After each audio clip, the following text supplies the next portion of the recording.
네가 이 금고를 열 수 있다고. 좋아. 가능하다면 100억을 주지. 김민준 CEO의 목소리에는 절망이 섞여 있었습니다. 그 앞에 선 것은 고작 14살 한국 소년이었어요. 세계 최고 보안 전문가 3명이 6여 시간째 실패하고 있는 그 금고 앞에서 말이죠. 박준호가 낡은 노트북을 열며 조용히 말했어요. 해보겠습니다. 사실 준호가 이런 상황에 처하게 된 건 불과 몇 시간 전 일이었습니다. 모든 게 엄마의 전화 통화로 시작됐죠.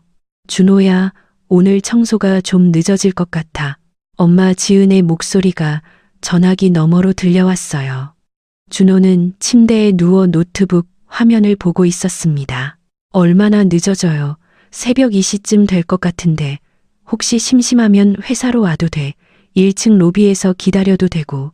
준호의 마음이 움직였어요. 집에서 혼자 있는 것보다는 회사 로비가 나을 것 같았거든요. 준호가 7살이었을 때의 기억이 떠올랐습니다. 엄마 손을 꽉 잡고 서울행 버스를 기다리던 그날 말이에요. 준호야, 무서워? 조금이요. 괜찮아. 엄마가 있잖아. 서울 가서 열심히 공부해서 큰 사람 되자. 어린 준호는 고개를 끄덕였지만 실제로는 무서웠어요. 9살 때 서울 학교에 처음 갔던 날이 생각났습니다. 다른 아이들이 가진 최신 태블릿과 노트북을 보며 준호는 충격을 받았어요. 엄마, 저도 저런 컴퓨터 갖고 싶어요. 미안해, 준호야. 엄마가 돈 더 벌어서 꼭 사줄게. 지은의 목소리는 떨리고 있었죠. 준호는 그때부터 엄마 앞에서 갖고 싶은 걸 말하지 않았어요. 학교 점심시간마다 준호는 도서관으로 향했습니다.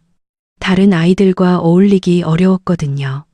하지만 도서관의 컴퓨터는 준호를 반겨줬어요. 이 자리 누가 쓰나요? 아무도 안 써. 너 매일 여기 오는구나. 도서관 직원 할머니가 준호에게 웃어주셨죠.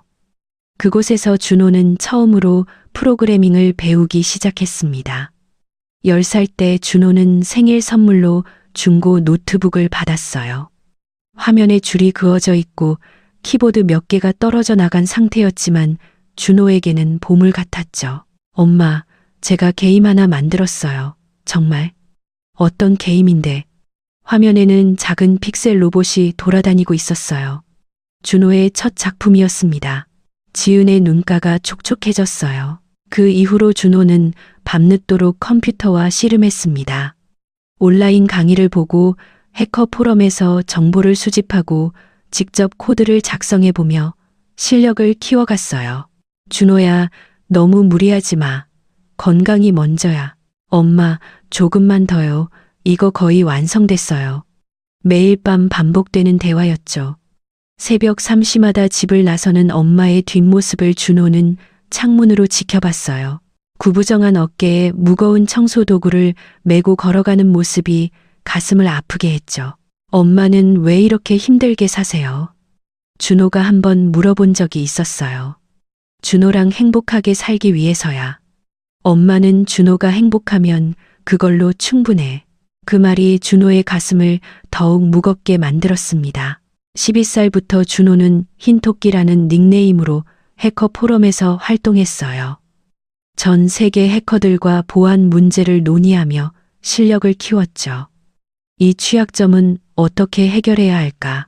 버퍼 오버플로우 패치를 먼저 적용하고 인증 절차를 강화해 보세요. 준호의 답변은 항상 정확했어요. 나이를 밝히지 않아서 아무도 그가 어린아이라는 걸 몰랐죠. 13살 때 준호는 실제 회사의 보안 문제를 해결해 줬습니다. 익명으로 취약점을 신고하고 해결책을 제시했어요. 흰토끼님, 정말 감사합니다. 덕분에 큰 사고를 막았습니다. 그 감사 메일을 받았을 때 준호의 온몸에 전율이 흘렀어요. 자신의 능력이 세상에 도움이 될 수 있다는 걸 처음 깨달은 순간이었죠. 그렇게 준호는 버스를 타고 엄마가 일하는 테크노코리아로 향했습니다. 판교의 야경이 창문 너머로 흘러갔어요. 평범한 밤이 될 줄 알았죠.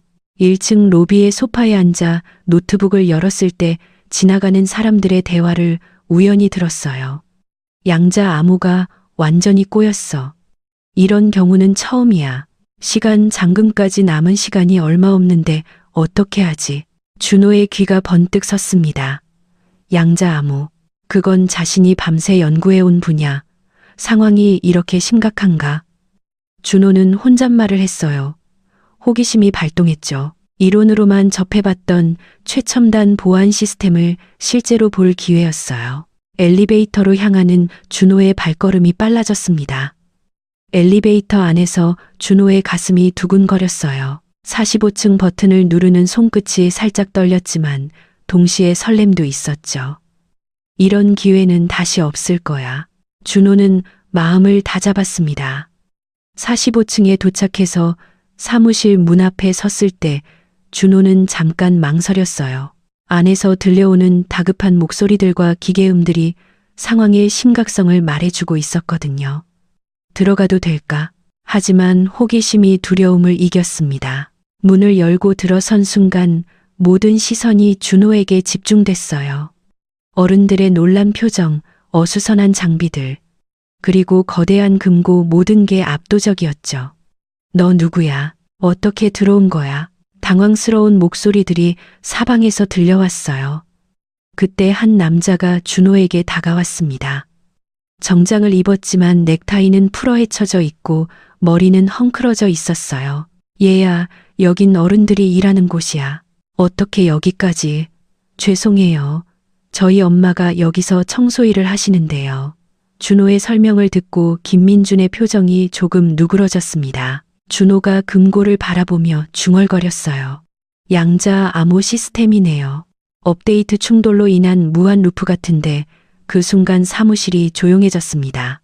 김민준이 준호를 다시 바라봤어요. 너 이런 걸 아는 거야? 준호가 고개를 끄덕였습니다. 바로 그때 운명을 바꿀 말이 튀어나왔죠. 김민준의 절망적인 목소리가 공기를 갈랐어요. 네가 이 금고를 열 수 있다고. 준호의 가슴이 쿵 떨어지는 기분이었습니다. 모든 시선이 자신에게 집중된 가운데 김민준이 다시 말했어요. 좋아. 가능하다면 100억을 주지. 사무실 안에 공기가 얼어붙었습니다. 3명의 전문가들이 준호를 바라보는 눈빛에는 의심과 당황스러움이 가득했어요. 6시간 동안의 처절한 실패 후에 나타난 14살 아이가 해결책이 될 수 있다는 건 그들에게는 모독처럼 느껴졌죠. 이창호 박사가 가장 먼저 입을 열었습니다. 서울대에서 20년간 암호학을 연구한 그였어요. 잠깐만, 정말 말이 안 되는 상황이네. 우리가 6시간 동안 풀지 못한 문제를 아이가 그의 목소리에는 자존심이 상한 기색이 역력했어요. 이마에 맺힌 식은땀을 닦으며 준호를 위아래로 훑어봤죠. 최영수 박사는 팔짱을 끼고 준호를 경계하는 눈빛으로 바라봤습니다. 전직 국가정보원 요원으로서 국가 기밀을 다뤄본 그에게 보안은 장난이 아니었어요. 애송이가 뭘 안다고 나서는 거야. 이건 놀이가 아니라고. 최영수의 목소리는 차갑고 날카로웠습니다. 그는 사무실을 왔다 갔다 걸으며 초조함을 감추지 못했어요. 한지은 박사는 안경을 벗고 눈을 비비고 있었습니다. 양자 컴퓨팅으로 노벨상 후보에까지 오른 그녀였지만 지금은 자신감이 완전히 사라진 상태였어요. 이게 말이 되는 상황인가요? 우리가 뭔가 놓치고 있는 건 아닐까요? 그녀의 손가락이 떨리며 노트북 키보드를 만졌어요. 평생 자신 있어 했던 분야에서 벽에 부딪힌 충격이 컸죠. 김민주는 준호를 바라보며 10년 전을 떠올렸습니다. 판교의 작은 사무실에서 친구들과 함께 꿈을 키우던 시절 말이에요. 그때도 사람들은 그들을 무시했었죠. KAIST 갓 졸업한 애들이 뭘 할 수 있겠어. 하지만 그들은 해냈습니다. 지금의 테크노 코리아를 만들어낸 거죠. 5년 전 삼성과의 첫 계약을 따냈을 때의 기억이 났습니다. 손이 떨릴 정도로 기뻤던 순간이었어요. 우리가 해냈어. 정말 해냈다고. 사무실에서 직원들과 함께 소리 지르며 기뻐했던 그날 꿈이 현실이 되는 순간이었죠. 하지만 지금은 달랐습니다. 10년간 쌓아올린 모든 것이 하룻밤 사이에 무너질 위기였어요. 500명의 직원들, 수백 명의 투자자들, 그리고 자신을 믿고 따라온 모든 사람들의 운명이 걸려 있었죠. 정말 이런 식으로 끝날 수는 없어. 김민준의 주먹이 저절로 꽉 쥐어졌습니다. 코스닥 상장은 단순한 돈의 문제가 아니었어요. 판교 테크밸리에서의 입지, 회사의 신뢰도, 미래 투자 유치 모든 것이 걸린 일이었죠. 성공하면 회사 가치가 10배 이상 뛸 것이고 실패하면 모든 게 끝이었습니다. 그 거대한 금고 안에는 회사의 생명줄이 들어 있었어요. 코스닥 상장 관련 핵심 서류들, 투자자들과의 중요 계약서, 그리고 무엇보다 회사 전체 보안 시스템의 마스터키가 담긴 블록체인 보안키까지 말이죠. 저 안에 있는 게 없으면 우리는 아무것도 할 수 없어. 김민준이 중얼거렸어요. 벽시계의 초침이 무자비하게 돌아가고 있었습니다. 새벽 6시까지 4시간 47분, 시간 잠금이 활성화되면 정말로 모든 게 끝이었어요. 김민준의 손목시계도 같은 시간을 가리키며 운명의 순간을 세고 있었죠. 전문가들은 준호의 낡은 노트북과 어린 나이에 당황했습니다. 테이프로 붙여놓은 노트북, 해진 청바지, 그리고 무엇보다 어린 아이라는 사실이 그들을 더욱 의심스럽게 만들었어요. 이 상황이 농담처럼 보이나 이창호가 짜증스럽게 말했습니다. 하지만 준호는 침착했어요. 학교에서 무시당하는 일에 이미 익숙해져 있었거든요. 대신 금고를 자세히 관찰하며 말했습니다. 일단 시스템 로그부터 확인해 봐도 될까요? 준호의 목소리는 떨리지 않았어요. 7년간 혼자 한 공부가 이런 순간을 위한 준비였던 것 같았죠. 금고는 정말 거대했습니다. 높이 3렘 폭임의 티타늄 합금 덩어리였어요. 표면에는 지문 인식기, 홍채 스캐너, 그리고 알 수 없는 센서들이 박혀 있었죠. 마치 우주선의 문 같았어요. 금고 정면의 디스플레이에는 붉은 글씨가 깜빡이고 있었습니다. 시스템 잠금 남은 시간 4시간 47분 23초는 1초마다 줄어들고 있었어요. 마치 폭탄의 타이머 같았죠. 바닥에는 수천만 원짜리 해킹 장비들이 어지럽게 널려 있었어요. 과열된 서버들의 팬 소리, 깜빡이는 LED 불빛들, 그리고 뒤엉킨 케이블들이 6시간간의 처절한 노력을 보여주고 있었죠. 바로 그때 사무실 문이 열리며 청소복을 입은 여성이 들어왔습니다. 준호의 엄마 지은이었어요. 준호야, 여기서 뭐 하는 거야? 지은은 아들이 이곳에 있는 걸 보고 당황했습니다. 김민준이 지은에게 상황을 간단히 설명했어요. 준호가 금고 문제를 해결하겠다고 나섰다는 것까지 말이죠. 우리 준호가요, 정말요. 지은의 눈이 커졌습니다. 아들의 컴퓨터 실력은 알고 있었지만 이런 중요한 일에 관여하게 될 줄은 몰랐거든요. 준호가 엄마를 보며 말했어요. 엄마, 제가 정말 할 수 있을 것 같아요. 이건 제가 그동안 공부해온 바로 그 분야거든요. 준호의 눈에는 확신이 가득했습니다. 김민준이 다시 준호를 바라봤어요. 다른 방법이 없었습니다. 지푸라기라도 잡는 심정이었죠. 좋아. 시도해봐. 하지만 실수하면 실수하지 않을게요. 준호의 대답은 단호했습니다. 온몸에 전율이 흘렀어요. 드디어 자신의 능력을 증명할 기회가 온 거죠. 전문가들은 여전히 의심스러운 눈빛이었지만 더 이상 반대할 수 없었어요. 시간은 흘러가고 있었고 다른 대안은 없었거든요. 준호가 금고 앞으로 한 걸음 다가섰습니다. 진짜 도전이 시작되는 순간이었어요. 준호가 거대한 금고 앞으로 한 걸음씩 다가갔습니다. 가까이 갈수록 그 위압적인 크기가 더욱 실감났어요. 준호의 심장이 빨리 뛰기 시작했습니다. 손끝이 미세하게 떨렸지만 동시에 온몸에 전율이 흘렀어요. 드디어 진짜 도전이 시작되는 순간이었거든요. 이창호 박사가 팔짱을 끼고 준호를 내려다봤습니다. 정말 웃기는 일이네. 20년간 암호학을 연구한 내가 못 푼 걸 중학생이 푼다고. 그의 목소리에는 조롱이 가득했어요. 이마에 맺힌 땀방울을 닦으며 동료들을 바라봤죠. 최영수 박사가 앞으로 나섰습니다. 전직 국가정보원 요원다운 날카로운 눈빛으로 준호를 쏘아봤어요. 이건 장난이 아니야, 꼬마. 한 번 잘못 건드리면 24시간 추가 잠금이 걸린다고. 그럼 정말 끝이야. 최영수의 목소리는 위협적이었습니다. 그는 사무실을 성큼 걸으며 초조함을 감추지 못했어요. 한지은 박사가 안경을 고치며 걱정스럽게 말했어요. 정말 괜찮을까요? 이 시스템은 양자 컴퓨팅 기반이에요. 대학원 박사 과정에서도 다루기 어려운 내용인데 그녀의 손가락이 떨리며 노트북 키보드를 얼루만졌습니다. 준호는 어른들의 시선을 느끼며 깊은 숨을 들이쉬었어요. 학교에서 무시당했던 경험들이 떠올랐지만 이번에는 달랐습니다. 자신이 정말 할 수 있는 일이었거든요. 일단 시스템 구조부터 파악해 보겠습니다. 준호의 목소리는 떨리지 않았어요. 준호가 노트북을 금고 근처에 설치하고 케이블을 연결했습니다. 화면에 복잡한 코드들이 줄줄이 나타났어요. 준호의 눈이 번뜩였습니다. 이상하네요.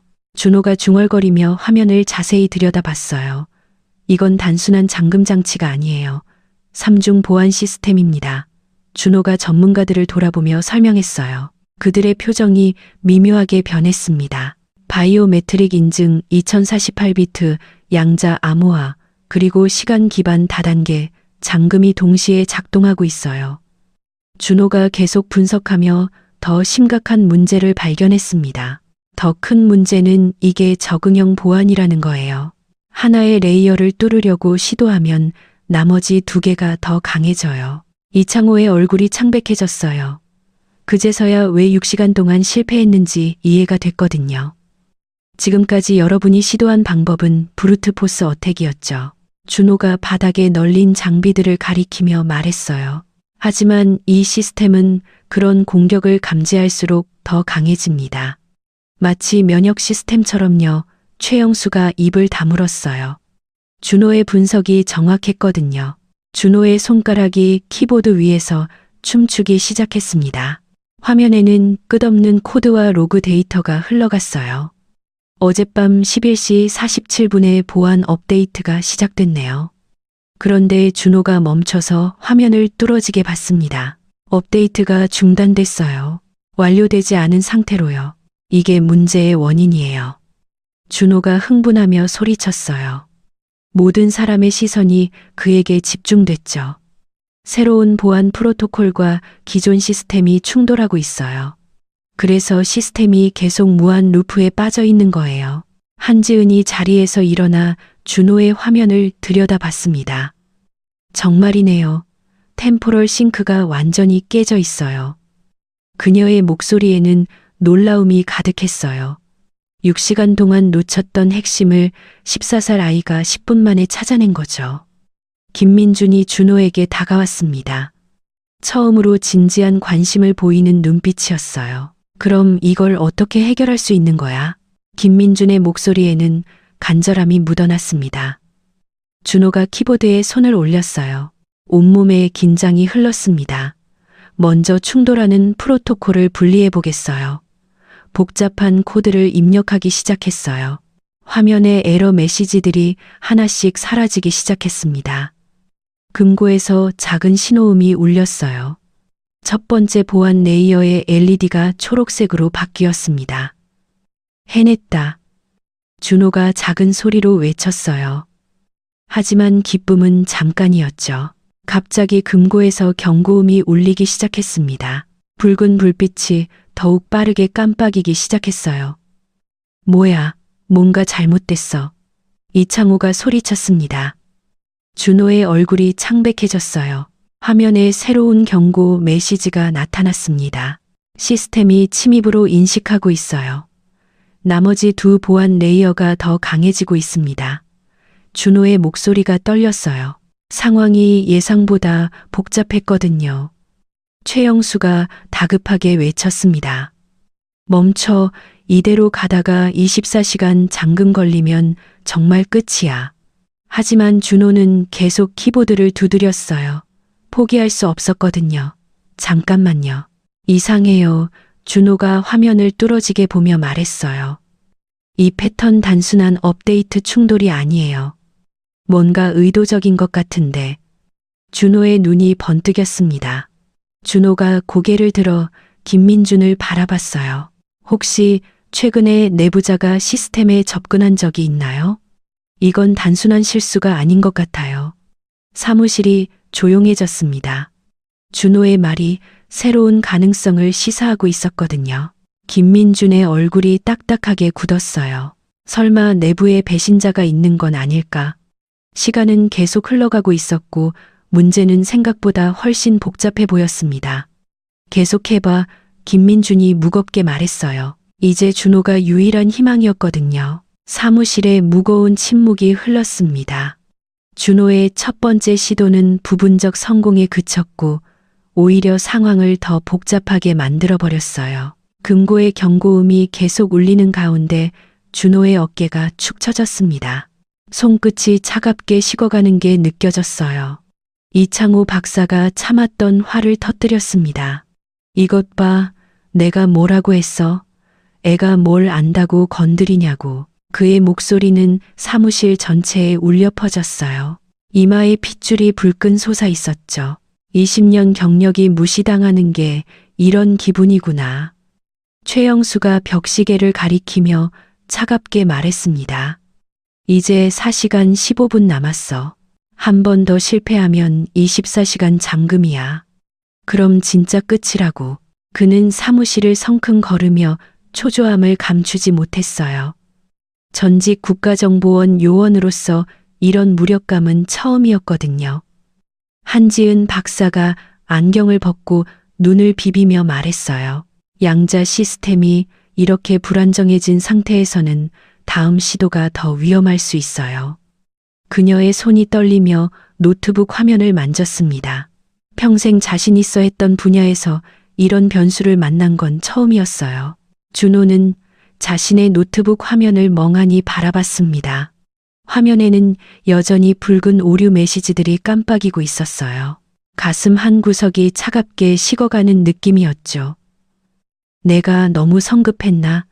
준호의 마음속에 의심이 스며들기 시작했어요. 지은이 아들을 바라보는 눈빛에는 걱정이 가득했습니다.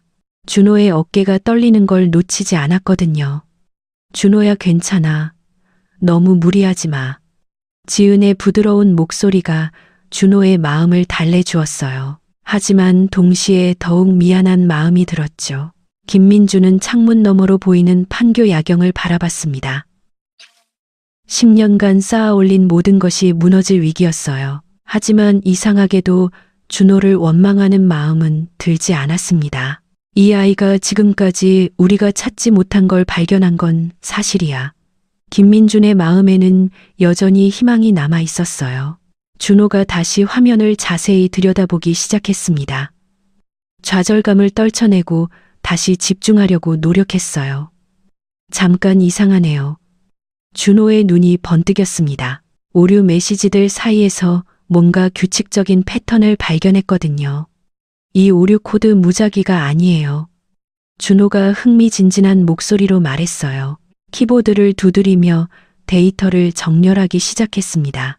47초마다 같은 순서로 반복되고 있어요.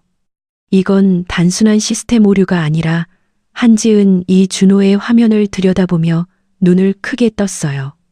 정말이네요. 템포럴 패턴이 있어요. 그녀의 목소리에는 놀라움과 감탄이 섞여 있었습니다. 6시간 동안 놓쳤던 핵심을 다시 한번 준호가 찾아낸 거죠. 준호의 손가락이 빠르게 코드를 입력했어요. 화면에 새로운 분석 결과가 나타났습니다. 메모리 버퍼 오버플로우예요. 인증 서브루틴에서 일어나고 있어요. 준호의 목소리가 점점 확신에 차기 시작했어요. 오류의 원인이 아니었어요. 새로운 바이오메트릭 시스템이 기존 양자 암호보다 빠른 속도로 인증 요청을 보내고 있어요. 준호가 김민준을 바라보며 설명했어요. 혹시 며칠 전에 새로운 스캐너를 설치하셨나요? 김민준의 눈이 커졌습니다. 갑자기 기억이 났거든요. 맞아. 3일 전에 새로운 홍채 스캐너를 설치했어. 그는 흥분하며 손을 쳤어요. 준호의 분석이 정확히 맞아떨어지고 있었거든요. 준호가 계속 설명했어요. 새 시스템은 마이크로 초 단위로 작동하는데 기존 양자 시스템은 밀리초 단위예요. 시간 프레임워크가 완전히 다른 거죠. 이창호도 이제 고개를 끄덕였어요. 이론적으로 완벽한 설명이었거든요. 그럼 이 충돌을 해결하려면 어떻게 해야 하는 거야? 최영수가 처음으로 준호에게 진지한 질문을 던졌어요. 이제 그도 준호의 능력을 인정하기 시작했거든요. 준호가 잠시 생각에 잠겼습니다. 온라인에서 비슷한 문제를 본 적이 있었어요. 동기화가 필요해요. 두 시스템이 같은 리듬으로 동작하게 만들어야 해요. 준호의 눈이 반짝였어요. 한지은이 고개를 저었어요. 하지만 수동으로는 불가능해요. 관리자 권한이 없으면 시간 프레임워크를 조정할 수 없어요. 그녀의 목소리에는 아쉬움이 묻어났습니다. 관리자 권한이 필요 없을 수도 있어요. 준호가 갑자기 소리쳤어요. 뭔가 떠오른 듯한 표정이었죠. 비상 프로토콜을 이용하면 돼요. 시스템 자체가 스스로 동기화하게 만들 수 있어요. 최영수가 걱정스럽게 말했어요. 비상 프로토콜은 위험해. 잘못하면 시스템이 완전히 초기화될 수도 있어. 하지만 준호는 자신감에 차 있었어요. 김민준이 시계를 다시 봤습니다. 4시간 3분 남은 상황에서 다른 선택의 여지는 없었어요. 해봐, 준호야.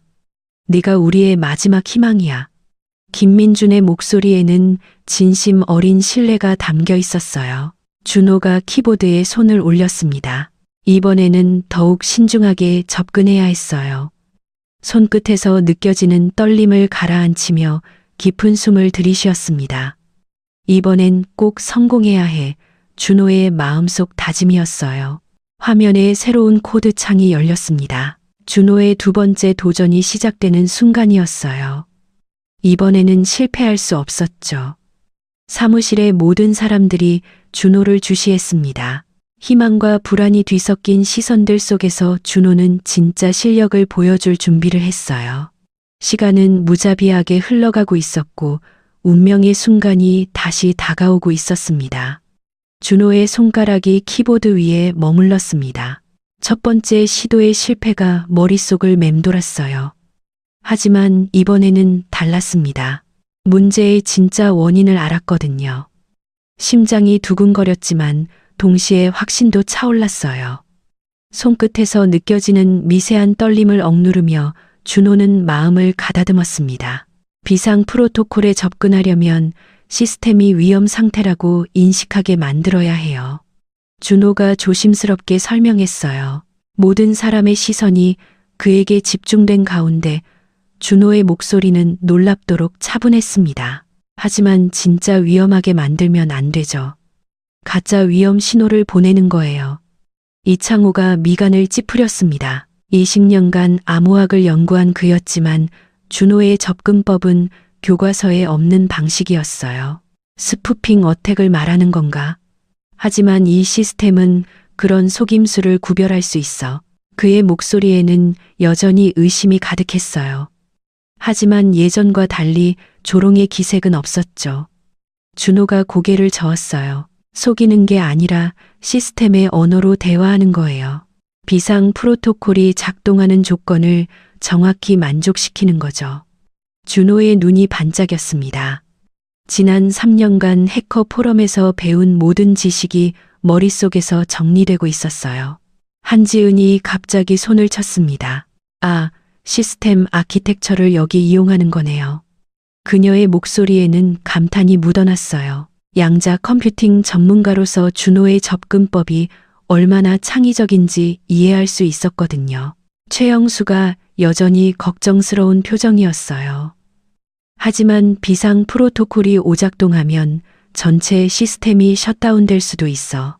전직 국가정보원 요원으로서 그는 항상 최악의 시나리오를 고려했어요. 손을 주머니에 넣고 초조하게 동전을 만지작거렸죠. 김민준이 또다시 시계를 확인했습니다. 3시간 52분. 시간은 무자비하게 흘러가고 있었어요. 준호야, 네가 확신한다면 해봐. 다른 선택이 없어. 김민준의 목소리에는 절박함과 신뢰가 동시에 담겨 있었습니다.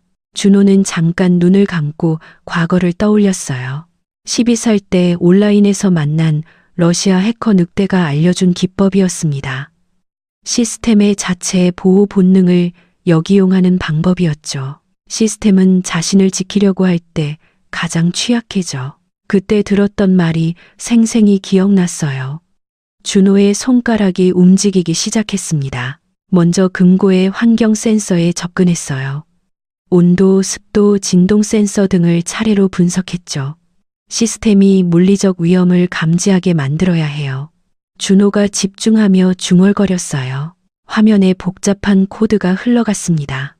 준호는 실제로는 안전한 상태에서 위험 신호를 모방하는 데이터를 생성하고 있었어요. 마치 오케스트라 지휘자처럼 여러 센서를 동시에 조작했죠. 금고에서 새로운 소리가 나기 시작했어요. 삐삐삐 하는 경고음과 함께 내부 팬이 돌아가는 소리였죠. 시스템이 반응하고 있어요. 준호가 흥분하며 말했어요. 화면에 새로운 상태의 메시지들이 나타나기 시작했습니다.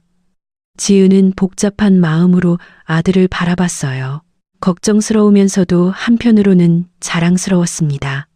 이런 중요한 일에서 아들이 중심 역할을 하고 있다는 사실이 믿기지 않았어요.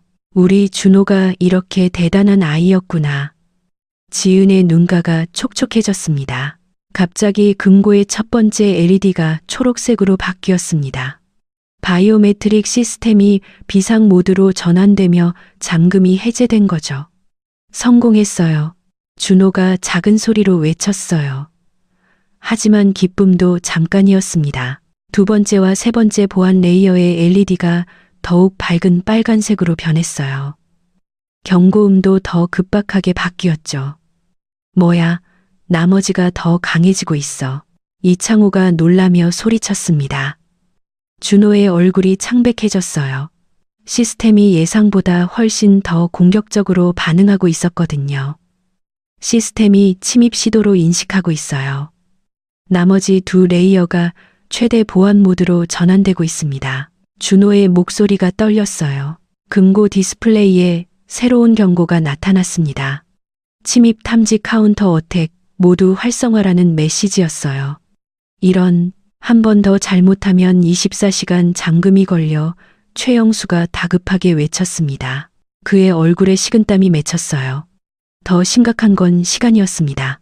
카운터 어택 모드로 인해 시간 잠금까지 남은 시간이 줄어들기 시작했어요. 시간이 빨라지고 있어요. 3시간 52분에서 3시간 20분으로 한지은이 화면을 보며 소리쳤습니다. 하지만 준호는 포기하지 않았어요. 오히려 더 집중하며 시스템을 분석했습니다. 잠깐만요. 이상해요. 준호가 화면을 뚫어지게 보며 말했어요. 카운터 어택 패턴이 너무 정교해요. 이건 단순한 방어 메커니즘이 아닌 것 같은데. 준호의 손가락이 빠르게 로그를 분석했어요. 그리고 충격적인 사실을 발견했습니다. 이 패턴 누군가 의도적으로 만든 거예요. 준호의 목소리에 확신이 실렸어요. 업데이트 실패가 우연이 아니었어요. 누군가 고의로 시스템에 백도어를 심어놨습니다. 준호가 김민준을 똑바로 바라보며 말했어요. 회사 내부에 배신자가 있어요. 김민준의 얼굴이 딱딱하게 굳었습니다. 믿기지 않는다는 표정이었어요. 내부자가 그럴 리가. 내 직원들을 내가 다 알고 있는데. 하지만 준호의 증거는 명확했어요. 준호가 새로운 분석 결과를 보여줬어요. 지금 이 순간에도 누군가 원격으로 시스템을 조작하고 있어요. 우리가 뚫으려고 할 때마다 더 강하게 막고 있어요. 사무실이 조용해졌습니다. 이제 상황이 완전히 달라졌거든요. 그럼 어떻게 해야 하는 거야? 김민준이 무거운 목소리로 물었어요. 단순한 기술적 문제가 아니라 적과의 전쟁이 된 상황이었죠. 준호가 키보드에 손을 올렸어요. 이번에는 완전히 다른 접근이 필요했습니다. 상대가 게임을 바꿨으니까 우리도 게임을 바꿔야죠. 준호의 눈에 새로운 결의가 타올랐어요. 화면에 새로운 코딩 환경이 열렸습니다. 이제 준호는 단순히 금고를 여는 게 아니라 숨겨진 해커와의 진짜 대결을 준비하고 있었어요. 제가 보여드릴게요. 진짜 해커가 뭔지 말이에요. 준호의 손가락이 키보드 위에서 춤추기 시작했습니다. 지금까지와는 완전히 다른 레벨의 대결이 시작되는 순간이었어요. 시간은 여전히 무자비하게 흘러가고 있었고, 이제 준호는 보이지 않는 적과 싸워야 했습니다. 준호가 두 번째 보안 레이어인 양자키 시스템에 접근하자 금고가 완전히 다른 모습으로 변했습니다. LED 불빛들이 마치 크리스마스 트리처럼 빠르게 깜빡이기 시작했어요. 하지만 아름다운 광경과 달리 그 의미는 치명적이었죠. 준호의 손끝이 차갑게 식어갔습니다. 이상해요. 양자키 구조가 계속 바뀌고 있어요. 준호가 당황하며 화면을 들여다봤어요. 지금까지 본 어떤 시스템보다도 복잡했습니다. 마치 살아있는 생명체처럼 스스로 진화하고 있었거든요. 이런 건 본 적이 없어요. 동적 암호화 알고리즘이 실시간으로 변화하고 있습니다. 이창호 박사가 준호의 화면을 보고 숨을 헐떡였어요. 20년간 암호학을 연구했지만 이런 건 이론으로만 존재했던 것이었거든요. 이건 자체 수정량자 암호야. 실제로 구현된 걸 본 건 처음이야. 그의 목소리가 떨렸습니다. 학자로서의 호기심과 현실적 공포가 동시에 밀려왔어요. 금고의 내부에서 기계적인 소리가 들려왔습니다. 윙윙거리는 소리와 함께 냉각팬이 최대 속도로 돌기 시작했어요. 시스템이 자체 방어 모드로 진입했어요. 한지은이 놀라며 외쳤습니다. 그녀의 양자 컴퓨팅 지식으로도 이런 상황은 예측하지 못했던 거죠. 준호의 화면에 새로운 경고 메시지가 나타났습니다. 그 내용을 본 순간 준호의 얼굴이 새하얗게 변했어요. 경고 무단 접근 시도 3회 감지. 다음 시도 시 모든 데이터 영구 삭제. 준호가 떨리는 목소리로 읽었습니다. 김민준이 그 메시지의 의미를 즉시 이해했어요. 얼굴이 창백해지며 벽에 기댔습니다. 모든 데이터가 삭제되면 상장 서류뿐만 아니라 회사 전체 보안키도 사라져 그의 목소리는 절망으로 가득했어요. 그렇게 되면 회사는 완전히 끝이었거든요. 준호의 어깨가 무겁게 짓눌렸습니다. 500명의 직원, 수백 명의 투자자, 그리고 10년간의 꿈이 자신의 손끝에 달려 있었어요. 숨이 막힐 것 같았죠. 내가 실수하면 모든 게 끝나는 거야. 준호의 손이 미세하게 떨리기 시작했어요. 문득 준호의 머릿속에 과거 기억이 스쳐갔습니다. 11살 때 학교 컴퓨터실에서 실수로 서버를 다운시켰던 일이었어요. 그때 선생님 얼굴 친구들의 비웃음이 생생히 떠올랐죠. 또 실수하면 어떡하지? 준호의 내면에 의심이 스며들기 시작했어요. 지은이 아들의 떨리는 손을 보고 마음이 아팠습니다. 아직 어린 아들이 이런 큰 책임을 져야 한다는 게 안타까웠어요. 준호야, 너무 큰 부담 갖지 마. 네가 최선을 다하는 거로 충분해. 지은의 부드러운 목소리가 준호의 마음을 조금 달래주었어요. 하지만 지은도 복잡한 마음이었어요. 아들이 성공하길 바라지만 동시에 이런 압박에서 벗어나길 원했거든요. 내가 아들을 이런 상황에 밀어넣은 건 아닐까? 지은의 마음도 무거웠습니다. 최영수가 시계를 보며 차갑게 말했어요. 이제 이 시간 47분 남았어. 다음이 마지막 기회야. 실패하면 모든 게 끝이라고. 그의 목소리는 감정이 배제된 채 사실만을 전달했어요. 전직 국가정보원 요원다운 냉정함이었죠. 한지은이 자신의 노트북으로 시스템을 분석하며 말했어요. 양자 상태가 계속 변하고 있어요. 마치 살아있는 것처럼요. 이런 복잡성은 대학원에서도 가르치지 않아요. 그녀의 목소리에는 경외감과 두려움이 섞여 있었습니다. 김민준이 준호 앞에 무릎을 꿇고 앉았어요. 눈높이를 맞추며 진지하게 말했습니다. 준호야, 정말 할 수 있는 거냐? 우리 모두의 운명이 걸렸어. 김민준의 눈에는 간절함이 가득했어요. 하지만 동시에 준호를 압박하고 싶지는 않았죠. 준호가 처음으로 약한 모습을 보였어요. 솔직히 무서워요. 실수하면 모든 게 제 잘못이 되잖아요. 준호의 목소리가 떨렸습니다. 14살 아이의 솔직한 감정이었어요. 김민준이 준호의 어깨에 손을 올렸어요. 실패해도 네 잘못이 아니야. 우리가 6시간 동안 못한 일을 네가 여기까지 해낸 것만으로도 기적이야. 김민준의 진심 어린 위로가 준호의 마음에 따뜻함을 불어넣었어요. 준호가 깊은 숨을 들이쉬며 마음을 다잡았습니다. 두려움은 여전했지만 포기할 순 없었어요. 해볼게요. 제가 할 수 있는 최선을 다해서요. 준호의 목소리에 다시 의지가 담겼어요. 바로 그때 준호의 화면에 이상한 현상이 나타났습니다. 커서가 저절로 움직이기 시작한 거죠. 누가 제 시스템에 침입하고 있어요. 준호가 놀라며 소리쳤습니다. 보이지 않는 적이 실시간으로 방해를 하고 있었어요. 화면에 메시지가 나타났습니다. 포기해라. 넌 이길 수 없어. 익명의 해커가 직접 도전장을 내민 거죠. 준호의 혈관에 아드레날린이 솟구쳤어요. 준호의 눈빛이 변했습니다. 두려움 대신 투지가 타올랐어요. 누군지 모르지만 절대 지지 않을 거예요.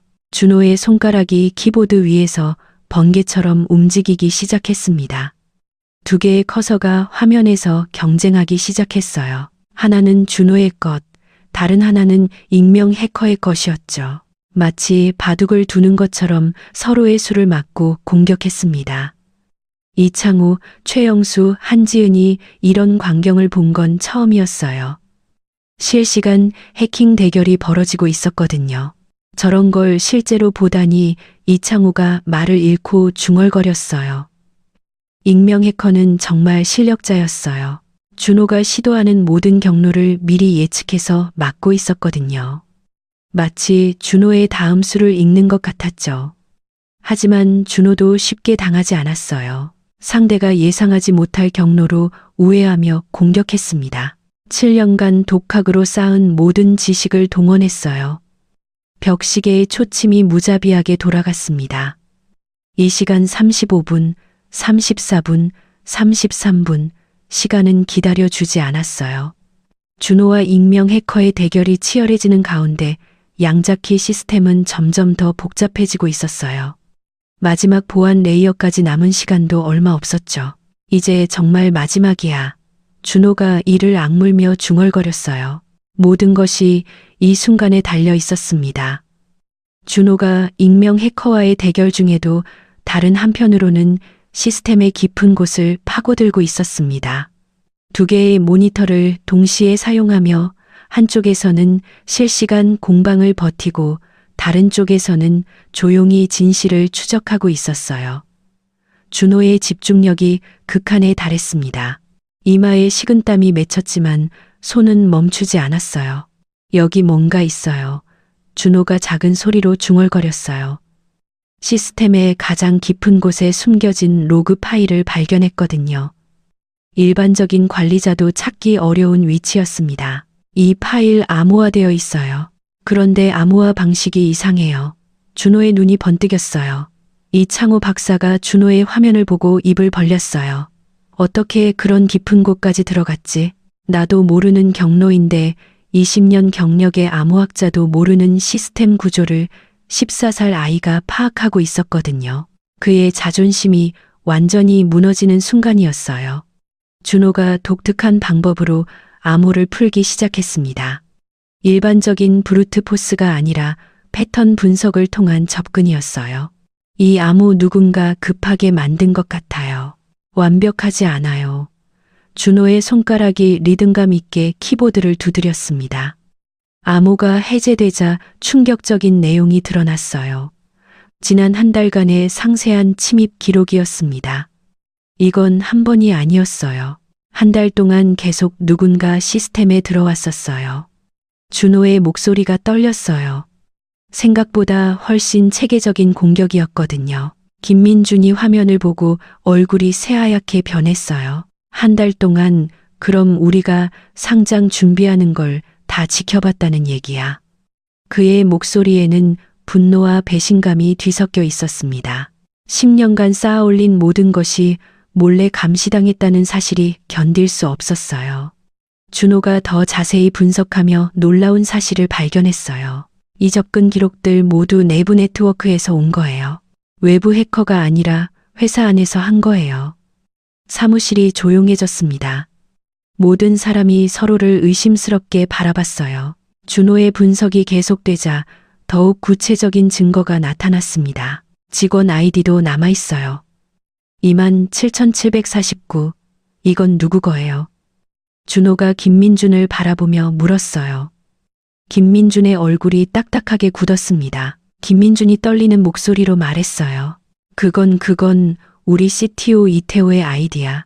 하지만 그럴 리가. 김민준의 목소리가 점점 작아졌어요.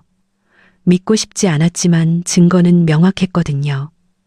준호가 더 깊이 파고들자 또 다른 충격적 사실이 드러났어요. 여기 외부 통신 기록이 있어요. 네오테크라는 회사로 데이터를 전송했네요. 한지은이 그 회사 이름을 듣고 소리쳤습니다. 네오테크, 그건 우리 최대 경쟁사잖아요. 최영수가 전직 국가정보원 요원다운 분석을 했어요. 이건 단순한 해킹이 아니야. 완전한 산업 스파이 작전이었어. 상장을 막기 위한 장기간 계획이었다고. 그의 목소리에는 전문가로서의 인정이 담겨 있었어요. 준호가 계속 분석하자 더욱 정교한 계획이 드러났습니다. 상장 발표 전날에 시스템을 마비시키는 게 목표였어요. 그리고 백업 시스템도 같이 공격할 예정이었네요. 준호의 분석 능력에 모든 사람이 감탄했어요. 준호가 더 조사하자 배신의 이유도 밝혀졌어요. 이태호가 3개월 전에 개인적으로 큰 빚을 진 기록이 있어요. 그리고 네오테크에서 거액을 받은 흔적도 있고요. 김민준의 주먹이 꽉 쥐어졌어요. 믿었던 동료의 배신이었거든요. 지은이 아들을 바라보는 눈빛이 완전히 바뀌었어요. 단순히 컴퓨터를 잘하는 아이가 아니라 진짜 전문가였던 거죠. 우리 준호가 이런 일까지 할 수 있구나. 지은의 눈에 눈물이 맺혔어요. 자랑스러움과 걱정이 동시에 밀려왔습니다. 이창호가 처음으로 준호에게 고개를 숙였어요. 미안하다, 준호야. 내가 너를 완전히 잘못 봤어. 이런 분석은 대학원 박사 과정에서도 하기 어려운 일이야. 그의 목소리에는 진심 어린 사과가 담겨 있었어요. 한지은도 안경을 벗고 준호를 바라봤어요. 포렌식 분석, 패턴 인식, 데이터 마이닝을 모든 걸 동시에 하다니 이건 정말 천재적이에요. 그녀의 목소리에는 경외감이 가득했습니다. 최영수가 팔짱을 끼고 준호를 다시 봤어요. 국가정보원에서도 이 정도 분석하는 애널리스트는 손에 꼽아. 네가 14살이라는 게 믿기지 않는다. 전직 요원의 인정이었어요. 준호가 실시간으로 자신을 방해하고 있는 해커의 정체도 추적하기 시작했어요. 지금 저와 대결하고 있는 이 해커 이태호가 고용한 전문 해커예요. 동유럽 출신으로 보이네요. 준호의 분석이 실시간으로 이어졌어요. 김민준이 주먹을 탁자에 내려쳤어요. 이태호 10년간 함께 일한 친구였는데 어떻게 이럴 수가 있어. 분노와 배신감이 폭발했지만 동시에 준호에 대한 감사함도 커졌어요. 이제 상황이 완전히 바뀌었어요. 단순한 금고 문제가 아니라 기업 간 스파이전이었던 거죠. 이제 우리가 누구와 싸우고 있는지 알겠어요. 준호가 결이 찬 목소리로 말했어요. 상대의 정체를 알았으니 이제 게임의 규칙을 바꿀 수 있어요. 준호가 새로운 코딩 환경을 열며 말했어요. 이제 더 이상 방어만 하는 게 아니었어요. 사무실의 모든 사람이 준호를 바라보는 눈빛이 바뀌었어요. 의심과 무시 대신 신뢰와 경외감이 가득했죠. 준호야, 네가 우리의 마지막 희망이야. 김민준이 진심으로 말했어요. 준호가 키보드에 손을 올렸어요.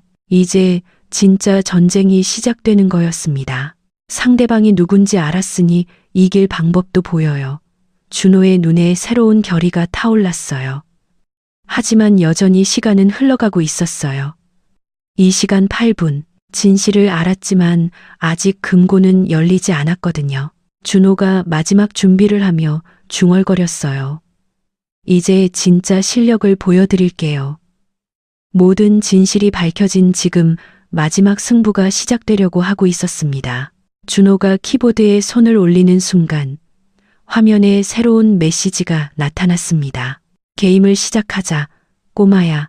동유럽 프로 해커의 도전이었어요.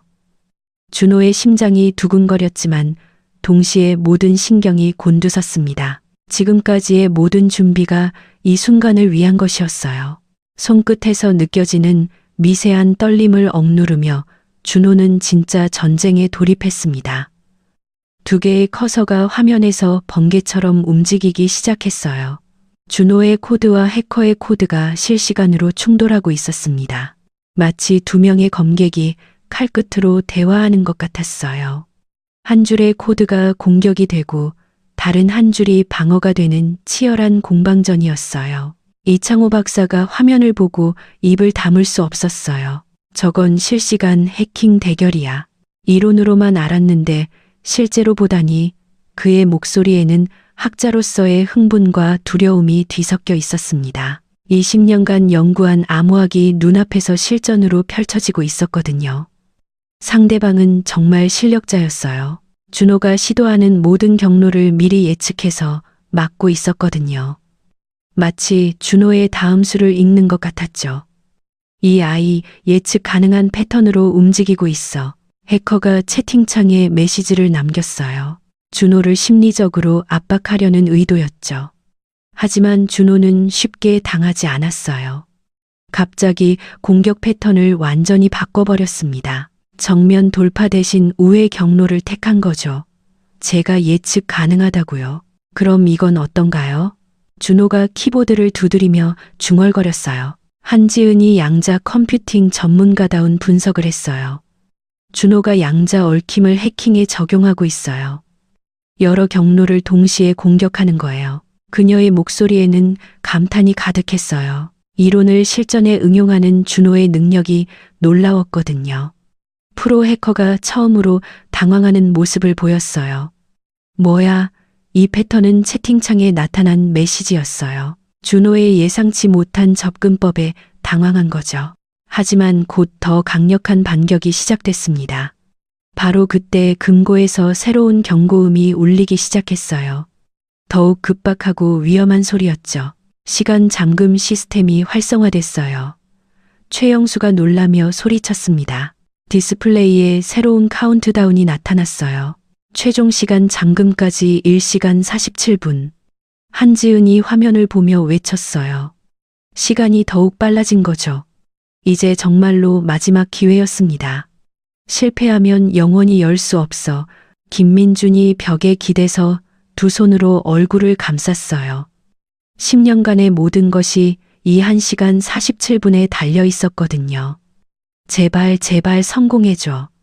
김민준의 간절한 기도였어요. 지은이 아들을 바라보는 눈빛에는 걱정과 자랑스러움이 동시에 있었어요. 준호야, 너무 무리하지 마. 엄마는 네가 안전하기만 하면 돼. 하지만 동시에 아들이 해낼 거라는 믿음도 있었습니다. 프로 해커가 마지막 카드를 꺼냈어요. 디도스 공격과 백도어 생성을 동시에 시도한 거죠. 이제 끝이다, 꼬마야. 화면에 악의적인 메시지가 나타났어요. 하지만 준호는 오히려 웃었어요. 상대의 공격을 기회로 만들 아이디어가 떠올랐거든요. 디도스 공격이요? 고마워요. 그걸 역이용하겠어요. 준호의 손가락이 더욱 빨라졌어요. 준호가 해커의 디도스 공격 패킷을 가로채서 자신의 인증 신호로 변환했어요. 말 그대로 적의 무기를 빼앗아 쓰는 거였죠. 불가능해. 어떻게 그런 일이. 해커가 당황하며 채팅창에 메시지를 남겼어요. 최영수가 말을 잃고 준호를 바라봤어요. 저런 기법은 국가정보원에서도 극소수만 할 수 있어. 저 아이가 정말 전직 요원도 인정하는 수준이었어요. 준호의 기발한 공격이 성공했어요. 양자키의 첫 번째 레이어가 무너지기 시작했습니다. 됐어요. 양자 암호의 외곽 방어선을 뚫었어요. 준호가 흥분하며 소리쳤어요. 프로 해커가 모든 걸 걸고 마지막 공격을 시도했어요. 시스템 전체를 마비시키려는 바이러스를 풀어놓은 거죠. 그럼 아무도 이길 수 없어. 파괴적인 마지막 카드였어요.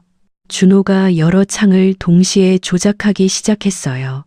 바이러스 차단, 양자키 해독, 그리고 해커 추적을 동시에 하는 거였습니다. 집중해 준호의 이마에 땀이 흘렀어요.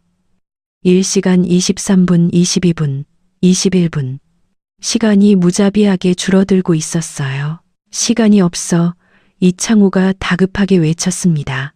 바로 그때 준호에게 영감이 떠올랐어요. 해커의 바이러스를 오히려 양자키 해독에 활용하는 아이디어였죠. 바이러스가 시스템을 공격하는 패턴. 이걸 역으로 이용하면 준호의 눈이 반짝였어요. 준호가 바이러스의 공격 패턴을 분석해서 양자키의 취약점을 찾아냈어요. 적의 공격을 완전히 역이용한 거였죠. 이건 이론적으로도 불가능한 일이야.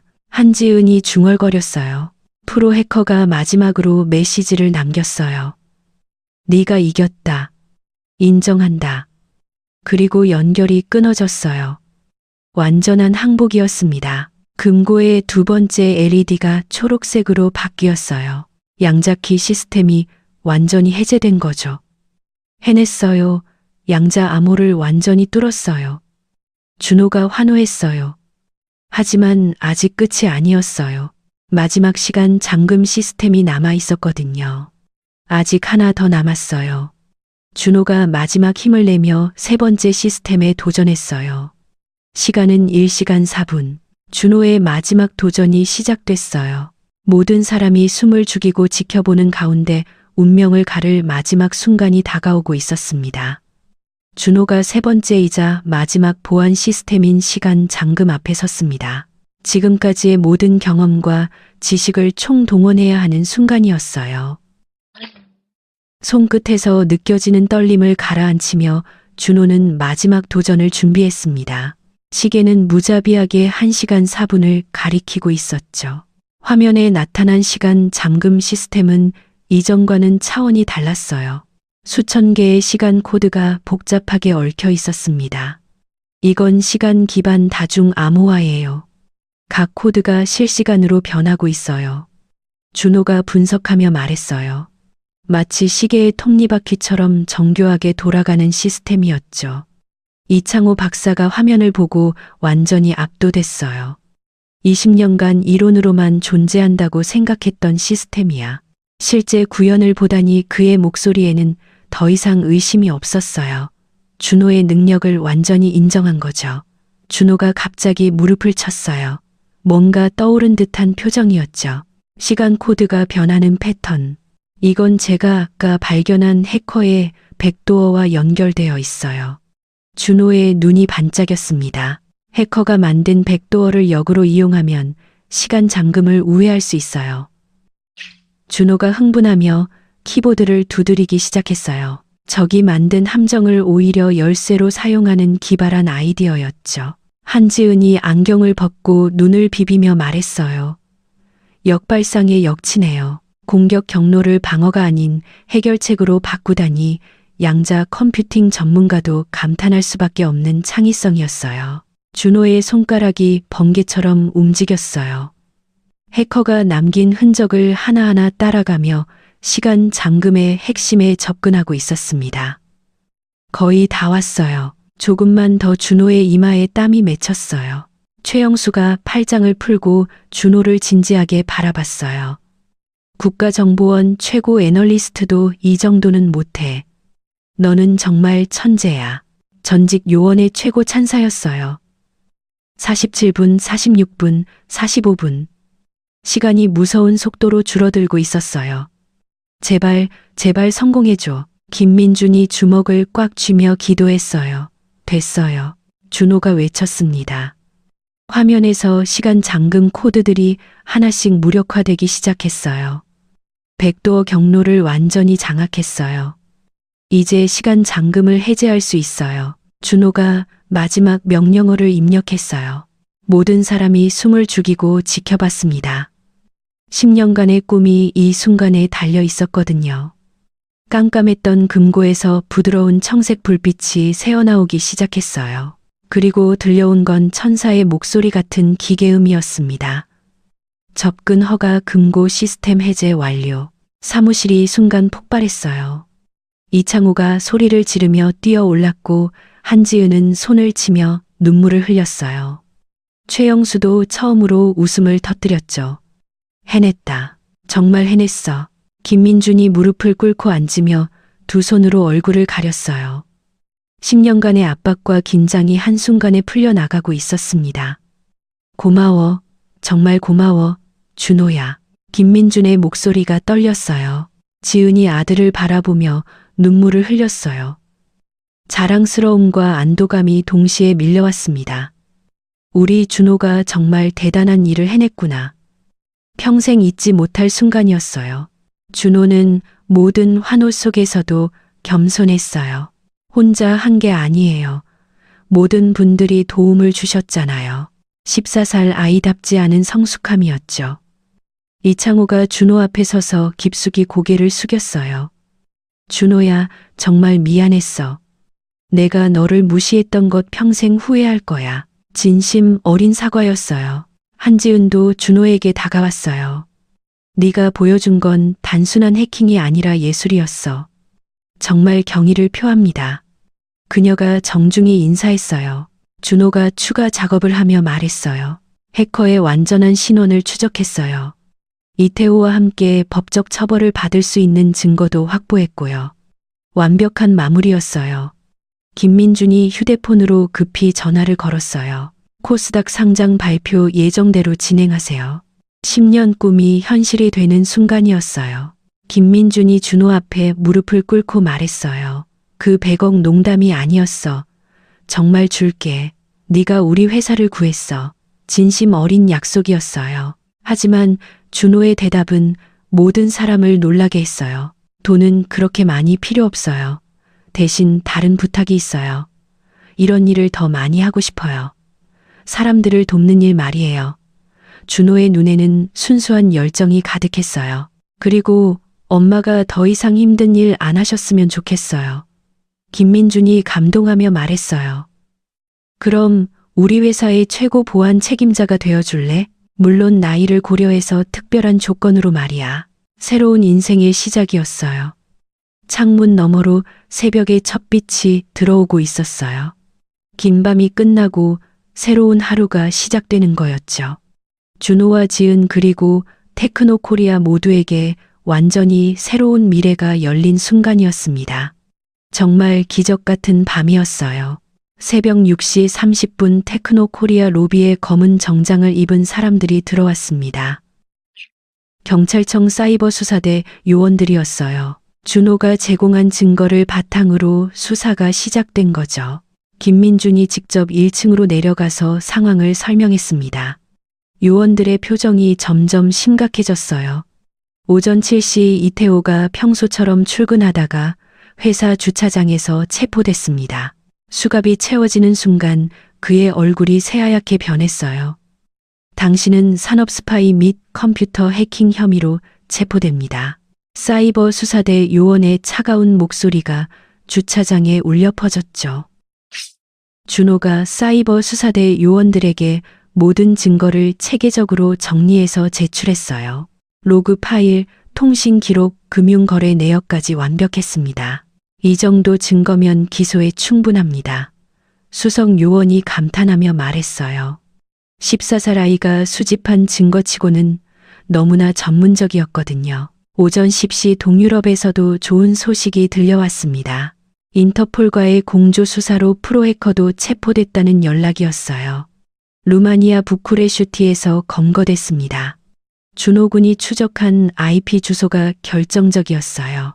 사이버 수사대 요원이 엄지손가락을 치켜 세웠어요. 경쟁사인 네오테크도 수사망에 걸렸습니다. 산업 스파이를 고용한 혐의로 회사 임원들이 줄줄이 소환됐어요. 완전히 끝났네. 회사 자체가 문을 닫을 수도 있어. 한지은이 뉴스를 보며 중얼거렸어요. 오후부터 언론들이 몰려들기 시작했습니다. 14세 천재 해커 산업 스파이 일당 검거라는 헤드라인이 모든 뉴스를 장식했어요. 테크노 코리아 구한 소년 천재 판교 테크밸리를 구원한 한국 소년 준호와 지은은 갑작스러운 관심에 당황했어요. 준호가 간단한 인터뷰를 했어요. 저는 그냥 제가 할 수 있는 일을 했을 뿐이에요. 혼자 한 게 아니라 많은 분들이 도와주셨어요. 14살답지 않은 성숙함에 기자들도 감탄했죠. 오후 3시 서울 코스닥에서 테크노코리아의 상장종이 울렸습니다. 주가는 예상보다 50% 높게 출발했어요. 투자자들이 준호의 이야기에 큰 감동을 받았거든요. 기업 가치가 하루 만에 100억 달러를 넘었어. 김민준이 전화로 들려온 소식에 환호했어요. 김민준이 준호와 지은을 따로 불러 진지한 제안을 했어요. 준호야, 정말로 우리 회사의 최고 보안 책임자가 되어줄래?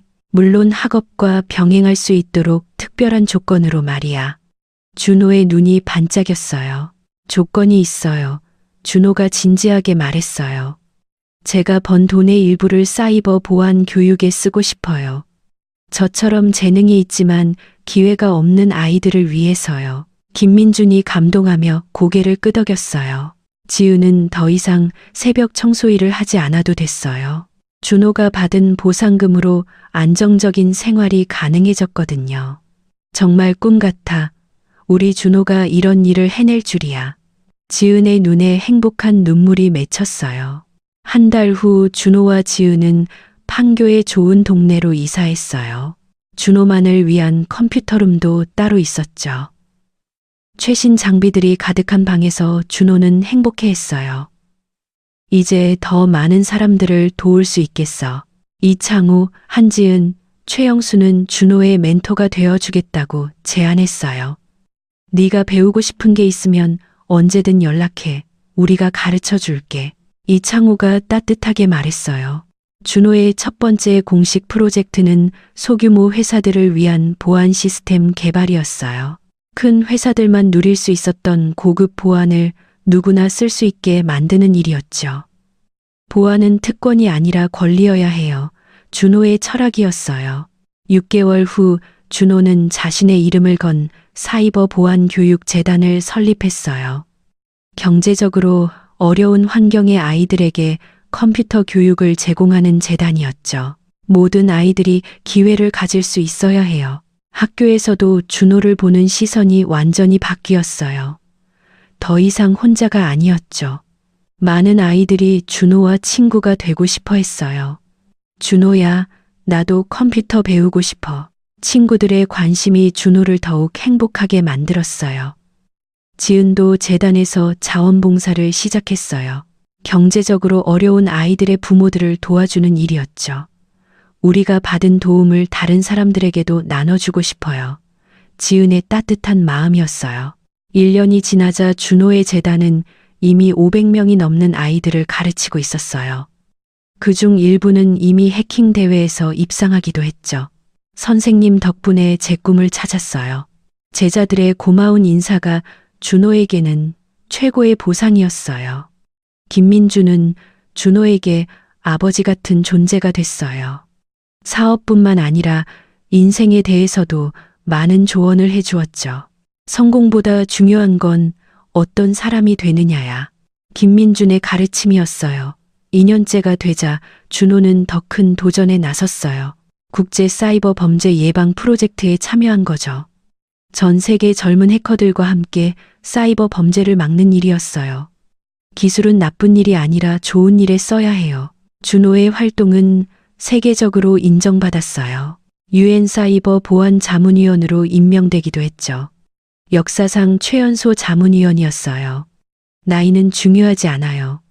중요한 건 무엇을 하느냐죠. 지은은 아들을 바라보며 깊은 감회에 젖었어요. 서울로 와서 어렵게 살았는데 이런 일이 일어날 줄이야. 모든 고생이 보람으로 바뀐 순간이었어요. 테크노코리아도 준호 덕분에 세계 최고의 보안 회사로 성장했어요. 준호가 개발한 보안 시스템은 업계 표준이 되었죠. 준호는 항상 같은 말을 했어요. 재능은 혼자만의 것이 아니에요. 모든 사람과 나눠야 진짜 의미가 있어요. 이것이 준호의 인생 철학이었어요. 지금도 준호는 새로운 프로젝트를 준비하고 있어요. 인공지능과 사이버 보안을 결합한 혁신적인 기술을 개발하고 있죠. 그리고 그 기술도 역시 모든 사람이 혜택을 받을 수 있도록 할 예정이에요. 창문 너머로 판교의 석양이 보입니다. 준호와 지은 그리고 테크노코리아 모두에게 완전히 새로운 미래가 열린 순간이었어요. 정말 기적 같은 이야기의 시작이었습니다. 오늘 준호의 이야기 어떠셨나요? 이야기가 재밌으셨다면 구독과 좋아요 부탁드려요. 그리고 지금 이 순간 어디서 무엇을 하며 들어주고 계신지 댓글로 나눠주세요. 여러분의 이야기도 궁금하거든요. 여러분 가정에 따뜻한 행복이 가득하시길 바라며 오늘도 시청해주셔서 감사합니다.